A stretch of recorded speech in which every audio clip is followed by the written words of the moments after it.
Hello everyone, आप सभी का मैथ्स एक्सप्रेसो में स्वागत। अब हम स्टार्ट करने वाले हैं क्वेश्चन नंबर 2। इसमें आपको एक फिगर दे रखा है और फिगर में एक आपका right angle triangle P Q R 2 dimensions given है और आपको वैल्यू निकालनी है। The value of angle P की tan p and minus cot R.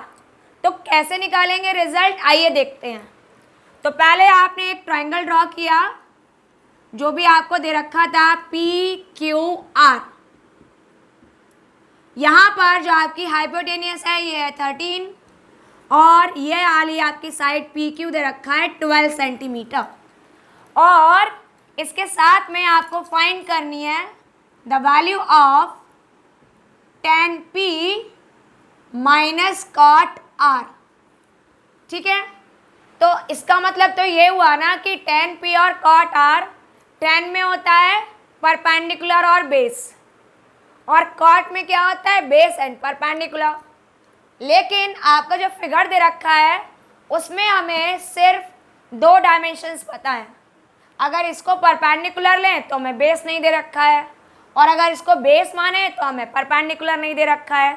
ठीक है, तो इसका मतलब ये हुआ कि आपको यहाँ पर क्यू आर की वैल्यू निकालनी होगी पहले। तो यहाँ से स्टार्ट किया हमने सॉल्यूशन। कैसे निकाल सकते हैं? पाइथागोरस थ्योरम से। फटाफट लगा दी theorem. Means in triangle P Q R by Pythagoras theorem. ठीक है, P for Pythagoras, T for theorem. यहाँ पर आपने अप्लाई किया तो ये हो गया hypotenuse square equal to base square plus perpendicular square. इसका मीन्स ये हुआ, मीन्स पी आर स्क्वायर हुआ, बेस मीन्स पी क्यू, और परपेंडिकुलर हमने ले लिया क्यू आर। वैल्यूज पुट की, ये आपका स्क्वायर है 13 का, ये है आपका 12 square and Q R square आपको फाइंड आउट करना है। 13 का स्क्वायर क्या होता है 169, 12 का स्क्वायर 144 और ये वैल्यू हो गई क्यू आर स्क्वायर। सिंप्लीफाई किया तो सब्ट्रैक्ट होकर क्यू आर स्क्वायर आया 169 माइनस 144। इसको आप इधर ले आए, सब्ट्रैक्ट किया, रिमेनिंग रहा आपका 25। क्यू आर की वैल्यू लानी है, आपने ले लिया स्क्वायर रूट, तो ये रिजल्ट आ गया आपका 5 सेंटीमीटर। तो फाइनली आपको क्यू आर की वैल्यू मालूम हो गई, वो है आपकी 5 सेंटीमीटर। अब हम निकालेंगे tan p। तो एंगल हम यूज़ कर रहे हैं P, तो इसके लिए परपेंडिकुलर क्या होगा और बेस क्या होगा ये हमें मालूम होना चाहिए। तो आपने यहाँ देखा, जब हम लिखेंगे फॉर एंगल P, मतलब मेन एंगल क्या है P है, तो P के अपोजिट साइड 5 है, तो आपका परपेंडिकुलर कितना हो गया 5, और P की एडजेसेंट साइड कितनी है 12, तो आपका बेस कितना हो गया 12।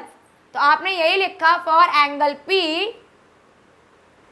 Base is equal to P Q, और ये आया आपका 12 centimeter and perpendicular is equal to Q R, और ये आंसर है आपका 5 सेंटीमीटर। फटाफट से आपने tan p की वैल्यू निकाली। tan p इज इक्वल क्या होता है परपेंडिकुलर अपॉन बेस। ये था ना आपका पाकिस्तान भूखा प्यासा, हिंदुस्तान हरा भरा, जो थर्ड आपका रेशियो है वो होता है 10, तो परपेंडिकुलर अपॉन बेस। यहाँ वैल्यू पुट कर दें, परपेंडिकुलर है आपका 5 और बेस है आपका 12। डन। अब हमें निकालना है कॉट आर की वैल्यू। तो कॉट आर कितना हुआ, तो आपने यहाँ लिखा फॉर एंगल आर। अब एंगल आर के लिए परपेंडिकुलर और बेस को आपको निकालना है। भाई एंगल आर ये वाला है, आर की एडजेसेंट साइड जिस पर आपका आर डिपेंड कर रहा है, लाई कर रहा है, तो क्यू आर क्या हो गया आपका बेस हो गया। तो बेस हो गया आपका क्यू आर मीन्स 5 सेंटीमीटर, और आर के अपोजिट आपकी पी क्यू लाई कर रही है, तो पी क्यू क्या हो गया आपका परपेंडिकुलर। तो आपने यहाँ लिखा दैट इज परपेंडिकुलर क्या है आपका पी क्यू, और ये है आपका 12 सेंटीमीटर। तो इसलिए जो आप कॉट आर की वैल्यू निकालोगे तो कॉट आर क्या हुआ, 10 का reciprocal means base upon perpendicular. तो आपने जैसे ही यहाँ लिखा base upon perpendicular, values use कर ली। बेस कितना है आपका 5, परपेंडिकुलर कितना है 12। अब हमें लानी है value of 10p minus cot R. आपने दोनों वैल्यूज जो आपने ऑब्टेन किए हैं, फाइंड आउट किए हैं, वो यहाँ पर लाकर पुट कर दो। तो जैसे ही वैल्यू पुट करोगे तो आपका 10p minus cot are equal आया 10p भी आपका 5/12 और कॉट आर भी आपका 5/12। दोनों को कट कर दे, आंसर कितना आ गया 0। तो इसका मतलब ये है कि आपने जब पर्टिकुलर बेस एंड परपेंडिकुलर्स को यूज किया फॉर डिफरेंट एंगल्स, वैल्यूज निकाली, दोनों को सेपरेट किया तो आंसर कितना आया 0। तो इस तरह से आपका क्वेश्चन नंबर 2 कंप्लीट हुआ।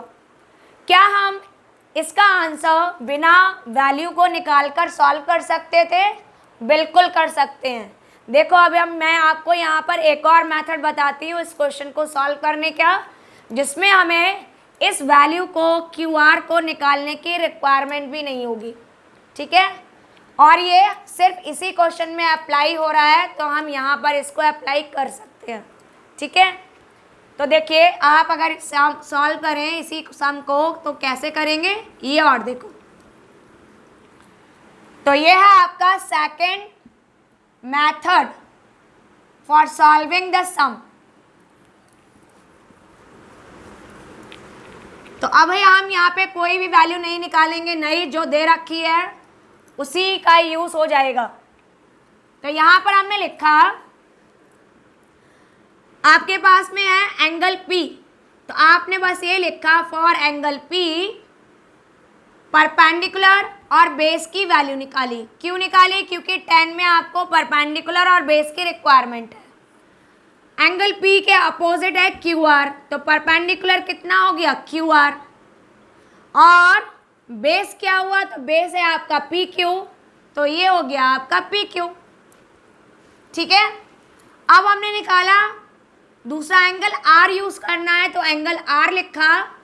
एंगल R के लिए, ये वाले एंगल R के लिए ये क्या हो गया आपका बेस हो गया, जिस पर एंगल R आपका लाई कर रहा है, या फिर जो एंगल R की एडजेसेंट साइड है वो क्या कहलाती है आपका बेस।